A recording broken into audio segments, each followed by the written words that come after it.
dalam firman Tuhan kita tahu bahwa ada upah yang akan kita terima. Tidak sia-sia melakukan Tuhan. Bahkan orang yang tidak melakukan firman Tuhan pun ada ganjaran yang diterima. Karena itu jangan pernah kita jemu untuk melakukan kebenaran firman Tuhan. Karena ada sesuatu yang akan kita ada sesuatu yang kita akan dapat dari kita melakukan firman Tuhan. Kita buka kita dalam Yesaya pasal 3 ayat 10 sampai ayat 11. Yesaya pasal 3 ayat 10 sampai ayat 11. Dikatakan saudara, Yesaya pasal 3 ayat 10 sampai 11, katakanlah berbahagia orang benar, sebab mereka akan memakan hasil pekerjaannya. Celakalah orang fasik, malapetaka akan menimpanya, sebab mereka akan diperlakukan menurut perbuatannya sendiri. Puji Tuhan. Dikatakan dalam firman Tuhan ini, saudara, katakanlah berbahagia orang benar. Kata berbahagia di sini, saudara, bukan sekedar bahagia yang sesaat, perasaan bahagia. Kalau saudara dapat sesuatu yang baru, terus saudara berbahagia, bukan berbahagia yang seperti itu yang dimaksud. Kalau saat ini, contoh kasih uang, tiba-tiba dalamkan uang gitu, saudara bergembira. Saudara bergembira karena dapat uang. Saudara, kalau berbahagia firman Tuhan ini, bagaimanapun situasi dan kondisi hidup kita tetap sukacita. Bagaimanapun. Tidak ada yang namanya rasa gusar. Tidak ada yang namanya rasa kacau, rasa takut dalam hidup orang yang ada adalah bahagia. Kata bahagia di sini dari bahasa aslinya disebut yang saya ucapkan shalom. Bahagia di sini kalau diterjemahkan bahasa aslinya shalom yang artinya damai sejahtera. Jadi kalau bilang ke orang lain shalom, kita katakan damai sejahtera bagimu. Artinya saudara, damai sejahtera atau kebahagiaan ini tidak bisa dikontaminasi oleh apapun. Orang shalom yang susah, yang menerima itu diucapkan shalom. Lagi banyak malah diucapkan shalom. Kebahagiaan atau damai sejahtera itu tidak dipengaruhi oleh keadaan kita. Saya kasih satu contoh, saudara. Kita katakanlah kita semuanya naik sebuah mobil. Saya yang bawa mobilnya. Suatu ketika kita sampai di satu tempat di mana jalannya itu berlubang-lubang. Kira-kira tetap tenang saudara di atas mobil? Tetap tenang? Kenapa tidak? Saya kasih satu lagi contoh. Kita semuanya naik mobil. Terus tiba suatu ketika mulai jalan mobil ini. Saudara Efraim yang bawa. Tenang saudara di atas mobil? Kenapa? Karena belum pernah saudara melihat dia bawa mobil. Saya ulangi yang pertama tadi. Ketika kita naik mobil, saudara, suatu ketika saya yang bawa, terus kita naik sama-sama di mobil itu, suatu ketika kita ada di jalan yang berlubang-lubang. Saudara tenang di mobil itu? Kenapa? Karena saya yang bawa sudah pernah dilihat bawa mobil. Apalagi istri saya, pasti dia paling tenang, tidur dia nyenyak itu. Karena dia tahu bahwa suaminya sudah pernah dilihat sering bawa mobil. Bahkan mobil itu jalan di jalan yang berlumpur-lumpur, sudah pernah dilihatnya begitu. Artinya saudara, kata bahagia di sini artinya damai sejahtera, ketenangan, karena kita sadari Tuhan yang firman-Nya kita lakukan adalah Tuhan yang berkuasa dalam hidup kita. Yang sudah berpengalaman menolong hidup kita. Maka damai sejahtera tetap. Orang yang hilang damai sejahteranya, orang yang ketika kena masalah, justru dia tidak damai sejahtera, dia tetap dalam ketakutan, kekhawatiran, maka orang itu pasti tidaklah percaya bahwa Tuhan yang dia sembah berkuasa. Banyak orang seperti ini di zaman ini. Orang Kristen banyak seperti itu. Tetapi orang yang percaya melakukan firman Tuhan, ya apapun yang terjadi, ya, dia tetap ada damai sejahtera.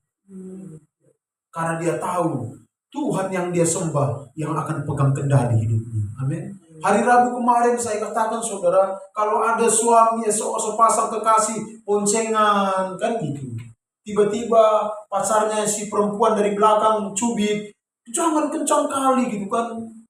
Terus setelah itu jalan lagi, pelan dibuat sama abang ganteng itu, dicubitnya lagi, pelan kali, kura-kura pun nanti jalan ya duluan dia daripada kita katanya kan. Terus lewat jalan berlubang-lubang, dicubitnya lagi, pelan-pelan lubang-lubang ini katanya. Kira-kira bagaimana perasaan si abang ganteng yang bawa sepeda motor ini? Dia akan turun dan bilang, ayo gantian, kau yang bawa sekali, kan begitu. Atau turunlah kau, cocok kau diboncengan, katanya kan, ditinggalkanlah di situ. Kenapa? Terlalu banyak protes. Kenapa banyak protes? Karena dia berpikir bahwa abang ganteng ini tak betul bawa sepeda motor, tak cocok. Hari Rabu kemarin saya katakan saudara, orang yang pintar naik sepeda motor tak akan percaya dibonceng orang, betul tidak? Siapa sih yang pintar naik sepeda motor? Kau percaya kalau dibonceng orang? Yakinlah, pegangannya itu lebih kuat waktu dia tidak tahu sepeda motor. Waktu saudara tidak tahu sepeda motor, santai aja di belakang. Kenapa? Karena nggak tahu. Tapi begitu sudah tahu sepeda motor, jatuh nanti, kapan jatuhnya? Kenapa?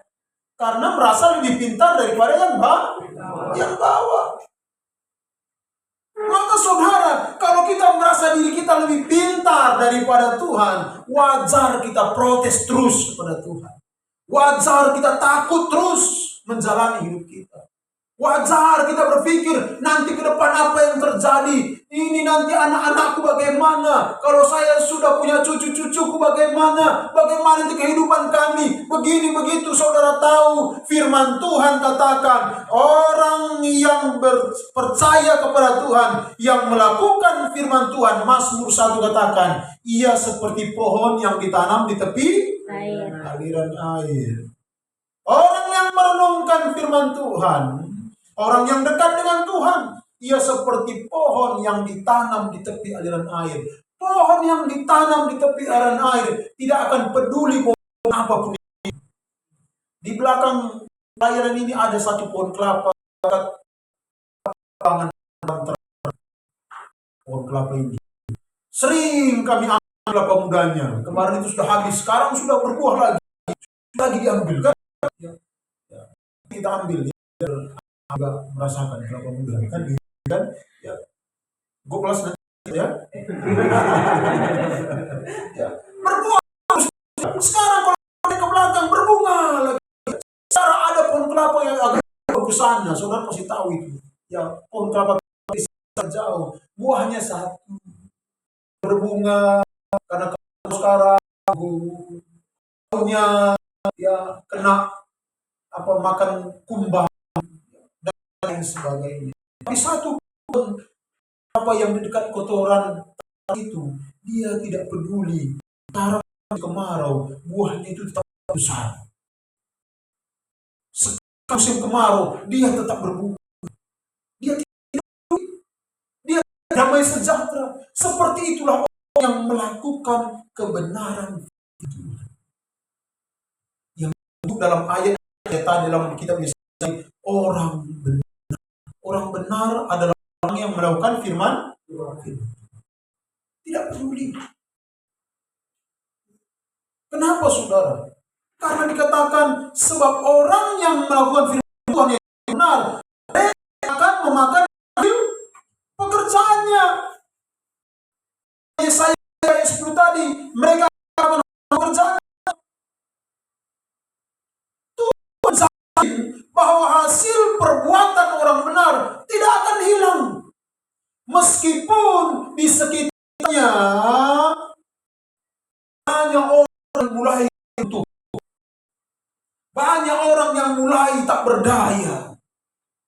Tapi orang yang ikut Tuhan, yang melakukan firman Tuhan, tidak akan goyah. Amin. Apa yang dilakukannya, ya, firman Tuhan yang dilakukannya itu akan kembali kepada dia. Firman Tuhan katakan, carilah dahulu kerajaan Allah dan kebenarannya. Hari Minggu dia datang ke gereja. Ke gereja dia itu akan kembali kepadanya sebagai upah. Datanglah kepada Tuhan beribadah. Sering kita berpikir, ibadah terus. Sikit-sikit ibadah, sikit-sikit kolektif. Saudara tahu, apa yang saudara beri kepada Tuhan, Tuhan akan balaskan. Akan saudara makan hasil yang saudara buat untuk Tuhan. Ingat saudara, Tuhan yang kita sembah tidak mau berutang. Saudara kasih persembahan di ibadah ini, jangan saudara lihat wajah saya. Saudara nggak kasih ke saya karena nggak mau pakai persembahan ini. Tuhan pelihara saya. Amin. Tapi waktu saudara kasih persembahan, saudara harus yakin bahwa itu untuk Tuhan. Amin. Dan kalau saudara melakukan firman Tuhan, itu akan kembali menjadi milik saudara. Kata memakan di sini artinya saudara tidak akan hilang. Kita katakan ini adalah piring. Kalau nasi sudah di piring kita, terus kita lagi makan, kira-kira ini akan hilang seketika? Enggak. Kalau saudara nggak jatuhkan atau nggak kasih ke orang lain, kasih ke binatang, hewan. Tapi saudara kalau lagi makan di piring, itu nggak akan hilang. Kata makan di sini berbicara tidak akan hilang. Kata makan di sini itu akan menjadi darah daging kita yang akan mengikut kita secara turun-temurun dari generasi ke generasi dalam hidup kita. Saya jadi hamba Tuhan karena ada kakek saya dulu hamba Tuhan. Walaupun bapak saya nggak hamba Tuhan, mama saya nggak hamba Tuhan, tapi doanya itu sampai ke saya. Keluarga istri saya yakin juga begitu. Bukan hasil doa mereka ada saat ini, tapi hasil doa pendahulu-pendahulu kita, kakek, nenek, buyut kita dulu, yang mereka sudah makan. Ya. Apa yang mereka tabur dulu, mereka berjeri lelah berdoa, beribadah, taat kepada Tuhan. Sekarang cucunya ikut merasakan, tidak akan hilang, tidak akan lari dari mana-mana. Begitu juga saudara. Jika saudara saat ini memilih setia firman Tuhan, ingat bagian saudara tidak pernah hilang. Saya dulu melayani Tuhan, ya, praktik di sekolah Alkitab sampai saya kami menikah tahun 2015, 2022, selesai COVID pada waktu itu saudara. Saya melayani di sekolah Alkitab. Bisa dikatakan melayani tidak ada apapun yang saya dapat dari sana. Saya tidak sedang menjelekkan sekolah Alkitab karena saya yakin sekolah Alkitab pun memang ya pengabdian di sana. Saudara tahu, itu semuanya bukan berarti saya harus hitung-hitung sama Tuhan. Tuhan, kapannya aku sudah melayani tulus-tulus, kapannya tidak. Tetapi setiap apa yang saya kerjakan sesuai dengan Tuhan, tanpa minta sama Tuhan, Dia akan mengizinkan itu menjadi hak milik saya. Maka lakukan saja firman Tuhan. Maka kita akan menjadi orang yang berbahagia. Orang yang penuh dengan damai sejahtera. Kenapa banyak orang Kristen akhirnya takut akan hidup? Naik harga minyak, takut. Naik harga beras, takut. Saya ingat dulu harga beras masih 4.000 sekilo. Sekarang berapa? 10.000? 26.000 sekilo. Tetap makan? Tetap makan. Nggak ada di sini yang ganti dari beras jadi beling gitu. Nggak ada. Dulu harga B2 naik katanya kan. Waktu musim-musim matinya banyak B2 kena virus. Ya kan? Naik ada di sini waktu itu sampai yang hidup aja, yang mati aja, timbang daging itu, ya itu sampai 150.000 sekilo. waktu itu. Yang timbang hidup ya bisa sampai 80 atau 100 ribu sekilo. Tapi saudara tahu, pernah waktu itu pas musim-musim mahalnya B2, saya pergi ke BPK, tetap ramai. Biasanya kalau mahal kan sepi kan gitu. Tak ada lagi mau beli, udahlah makan ikan teri aja di rumah, ikan asin. Saya lihat ke BPK tetap ramai, bahkan antri. Jam 12 buka, jam 2 sudah habis. Wah. Ceritanya B2 naik kan gitu, tapi BPK lancar terus. Artinya saudara, berarti Tuhan pelihara. Tuhan berkati orang yang melakukan firman Tuhan. Nah, kalau sudah begitu kita lihat contoh hidup di zaman dulu, di zaman kemarin, maka sekarang hidup kita ke depan apa yang harus kita takuti kalau kita ada dalam kebenaran firman Tuhan. Firman Tuhan itu adalah pelita bagi kaki kita. Amin. Amin. Dia terang bagi jalan kita. Waktu ku bimbang dan hilang jalanku, tetap engkau di sisiku. Kenapa? Karena aku pelaku firman. Orang yang melakukan firman, Tuhan ada dekat dengan orang itu. Kenapa sering sekali Tuhan terasa jauh? Lupa kita lakukan firman, maka terasa jauh. Dalam Yakobus 1 ayat 25, saudara.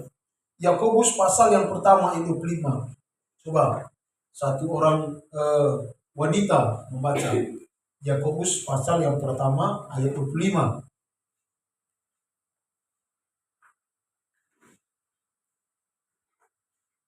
Tetapi barang siapa meneliti hukum yang sempurna, yaitu hukum yang ia memerdekakan orang, dan ia bertekun di dalamnya, jadi bukan hanya mendengar untuk mengumpulkannya, tetapi sungguh-sungguh melakukannya, ia akan berbahagia oleh perbuatannya. Amin. Amin. Dikatakan saudara, barang siapa meneliti hukum yang sempurna, yaitu apa? Hukum yang membuat orang bebas dari dosa. Firman yang membuat orang merdeka dari dosa. Firman yang membuat orang merdeka dari masalah, dari pencobaan. Firman itu kalau kita bertekun di dalamnya, ya bukan dengar lalu lupa, dengar lupa, nggak pernah tekun melakukannya, ya. Maka kita akan menjadi orang yang sangat-sangat malang. Tetapi orang yang tekun melakukan firman itu, dalam Yakobus dikatakan, ia sungguh-sungguh melakukannya, ia akan berbahagia oleh perbuatannya. Kata berbahagia dalam Yakobus ini diterjemahkan dari kata iren. Kalau kita terjemahkan ke Bataknya dulu kan, Batak Tobanya itu martua. Kalau kita terjemahkan ke bahasa Indonesia, maka terjemahannya bukan beruntung, bukan bertuah. Apa arti bertuah? Bertuah itu lebih daripada beruntung, sudah. Kalau itu sekarang saya jual ini harganya 10.000, saya beli, saya jual 12.000, maka untung berapa? Saya beruntung. Tapi bertuah itu tak akan habis-habisnya. Kalau saudara pergi ke Riau, dikatakan Riau tanah bertuah, katanya. Artinya tanah selalu diberkati, tanah yang selalu damai sejahtera. Dalam terjemahan bertuah, artinya berbahagia dalam keberuntungannya. Karena banyak keuntungan datang, dia sangat-sangat bahagia. Makanya orang kita Batak Toba sering bikin nama anaknya Martua. Martua, iya. Ada lagi kemarin itu nama, ada satu orang murid di Purbasari, Romatua, katanya. Artinya, datanglah keuntungan yang membawa kebahagiaan. Saudara mau martua hidup saudara? Amin. Lakukan firman Tuhan. Bukan hanya sekedar dengar dan lupa, kata Yakobus. Kata iren atau iren di sini dalam terjemahan Yunani itu artinya bukan sekedar berbahagia, bukan hanya sekedar beruntung, tetapi lebih daripada itu. Kalau kita baca dalam Bible bahasa Batak disebut dengan kata martua, bertuah. Artinya saudara begini, kalau beruntung itu dari luar hasilnya ke dalam. Saya jual tadi dapat 2.000 tambah keuntungan saya. Kalau bertuah itu dari dalam keluar. Kalau agama sebelah bilang begini, memang dia anak bertuah dia.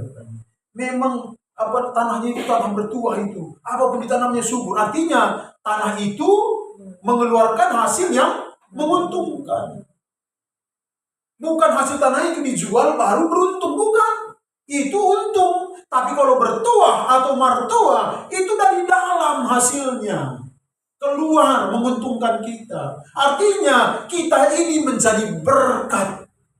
Berkat itu bukan dari luar ke dalam, tapi dari dalam terpancar berkat-berkat Tuhan.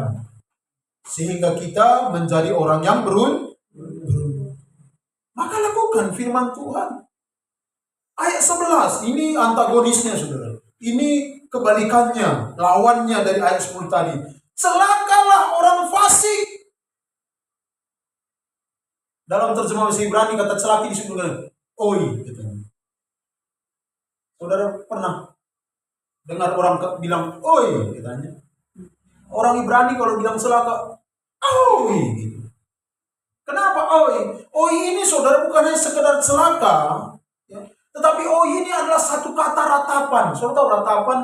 Satu kata duka. Kata oi ini seperti celaka gitu. Wah, duka, meratap. Kalau bahasa Bataknya amang ya amang gitu. Tahe gitu. Karena ada duka yang mengalir. Ya, menunjukkan penderitaan orang. Bukan sekedar hukuman yang dipaksakan dari luar, melainkan hasil alami dari pilihan hidup sendiri. Artinya saudara, orang fasik yang celaka karena malapetaka akan menimpanya, bukan itu sebagai hukuman Tuhan. Bukan Tuhan yang menghukum makanya dia kena malapetaka. Bukan. Tetapi karena perbuatannya yang membuat dia celaka. Saudara, orang fasik ini bukan sekedar berbicara tentang orang yang tidak kenal Tuhan. Bukan. Orang fasik di sini berbicara tentang orang yang sudah tahu Tuhan, tapi tidak melakukan firman Tuhan. Orang Kristen, orang yang percaya Yesusnya, yang di KTP-nya ditulis Kristen, gitu. Tetapi tidak melakukan firman Tuhan, itu disebut dengan orang fasik. Malapetaka akan menimpanya. Kenapa banyak orang pada akhirnya orang Kristen itu ya ada yang bunuh diri, ada yang mulai takut, khawatir, kecewa, tidak pernah hidupnya, menyalahkan orang lain, mulai menjelekkan orang lain. Kenapa saudara? Karena fasik. Kata fasik artinya saudara, orang yang tahu kebaikan, kebenaran.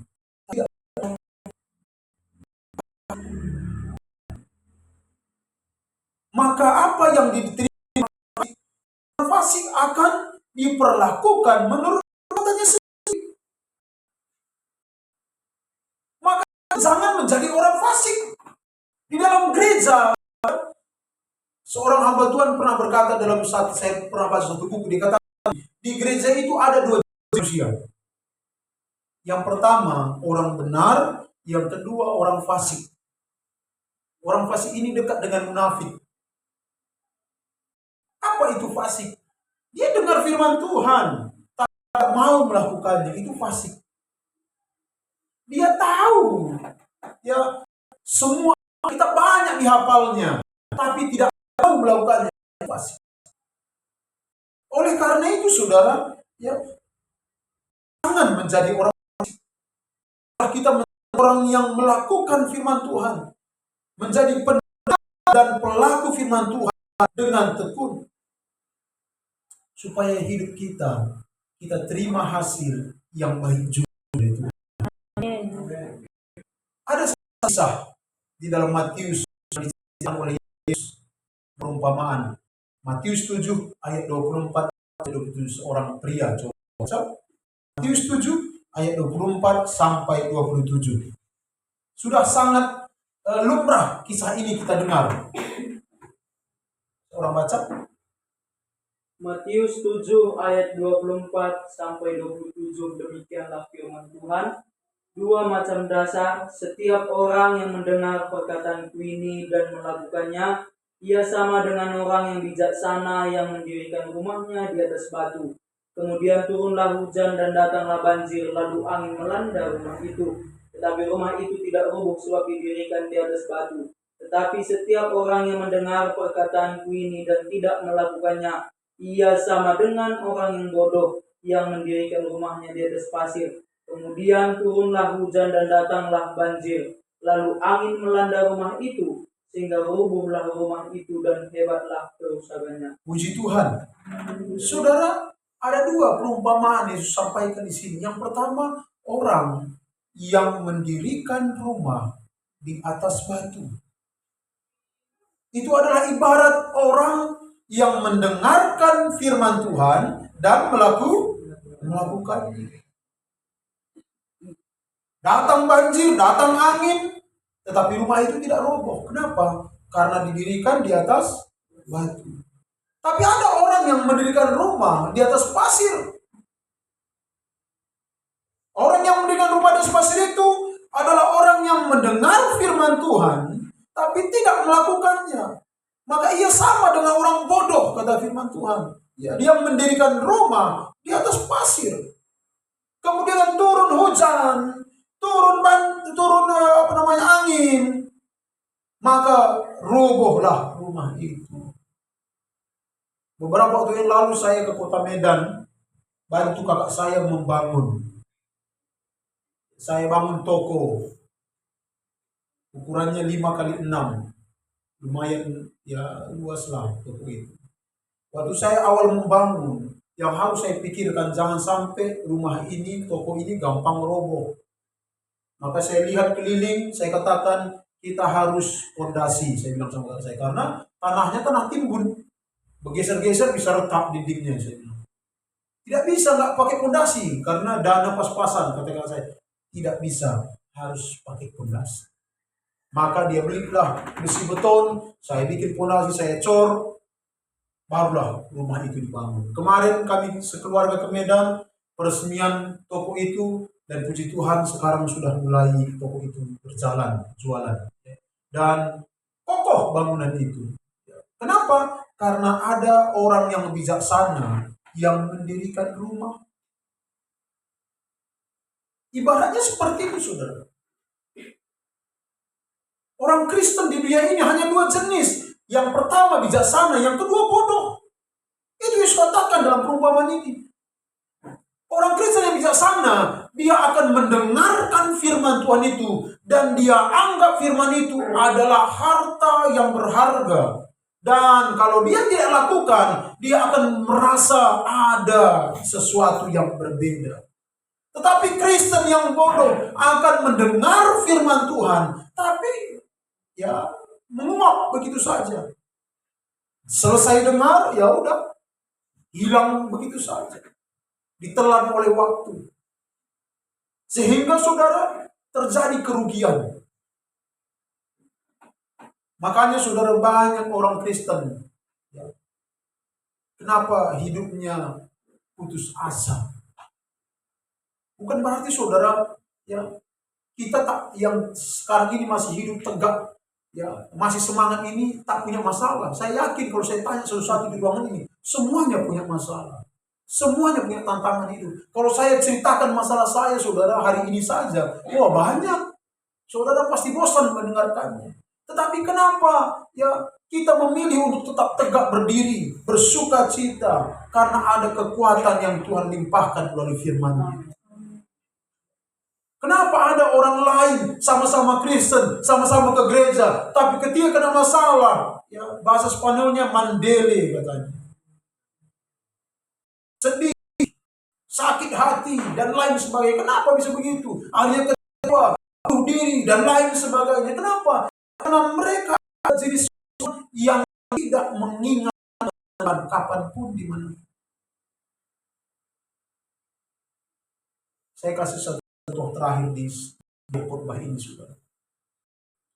Jika saya sama Mikael, coba kamu pergi Rambung.